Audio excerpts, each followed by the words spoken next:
Olha, no mundo da espiritualidade hoje em dia, é muito fácil a gente misturar as coisas, sabe? Acabamos confundindo fé com força mental, com pensamento positivo, mas e se essas duas coisas forem, na verdade, fundamentalmente opostas? É sobre isso que a gente vai conversar. A diferença crucial entre uma fé que responde a Deus e uma mentalidade que tenta controlar a realidade.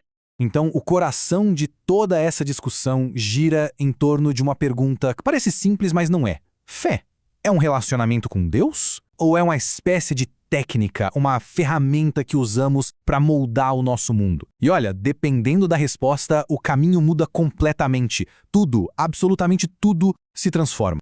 Para entender isso melhor, vamos analisar duas lógicas que, à primeira vista, até parecem semelhantes. De um lado, o que estamos chamando de voz pactual.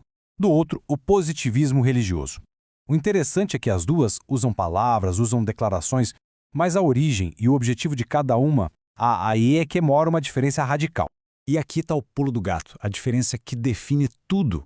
Pensa assim, de um lado a fé nasce de uma aliança, é uma resposta a alguém, é uma conversa, algo relacional.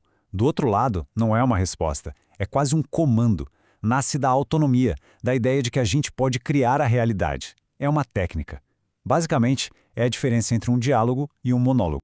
Ok, então vamos aprofundar um pouquinho. Para entender de verdade o propósito de cada uma, a gente precisa olhar para a origem, de onde essa fala começa, porque é o ponto de partida que vai definir todo o resto, todo o seu propósito. Na voz pactual, a história é a seguinte. Tudo começa com Deus. Ponto. É Ele quem dá o primeiro passo. Quem fala primeiro estabelece a realidade. A nossa fala, a nossa voz, não está criando algo do zero, do nada. Na verdade, ela entra na conversa. Ela participa de uma realidade que o próprio Deus já iniciou. Agora, olha o outro lado da moeda. No positivismo religioso, o ponto de partida é o indivíduo, a autonomia humana. A crença aqui é que a mente tem um poder criativo próprio. Então, a palavra vira uma técnica, uma ferramenta para tentar produzir o resultado que se deseja. Beleza, mas e na prática? Como é que isso funciona no dia a dia? Porque é na vida real, principalmente quando o bicho pega, quando as coisas ficam difíceis, que a gente vê a diferença gritante entre essas duas visões. E a primeira coisa que salta aos olhos é a relação com o silêncio. Pensa bem, para a voz pactual, o silêncio é essencial, é formativo, é o espaço sagrado para a gente conseguir ouvir Deus. Já no positivismo, o silêncio vira uma ameaça, dá uma urgência, um pavor de confessar errado e colocar tudo a perder. Depois vem o sofrimento. Ninguém escapa dele, né? E a forma de lidar com ele é dar água para o vinho. Na voz pactual, o sofrimento é encarado dentro da aliança. Existe espaço para o lamento, para a honestidade.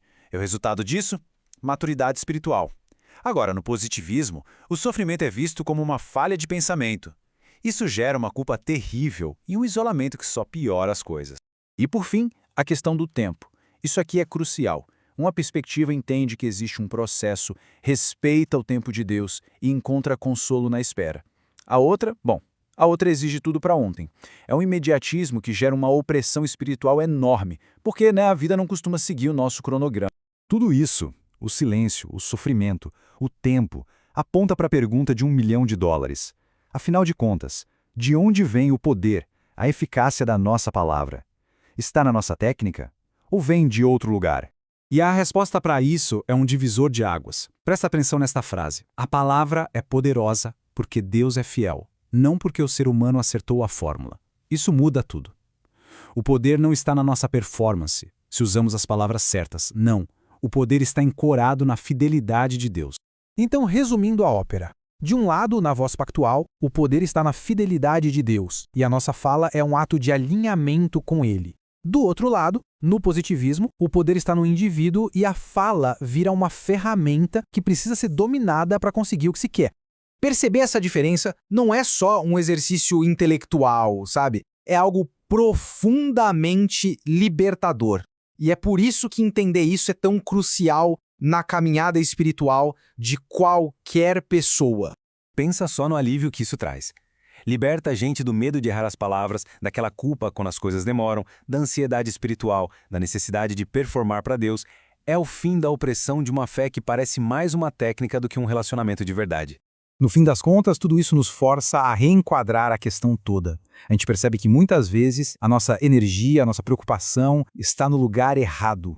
A pergunta que nos deixa presos, obcecados com a nossa própria capacidade é essa: minhas palavras têm poder? Mas e se essa for a pergunta errada? A perspectiva bíblica, na verdade, nos convida a fazer uma pergunta muito diferente. Uma pergunta mais profunda, mais relacional.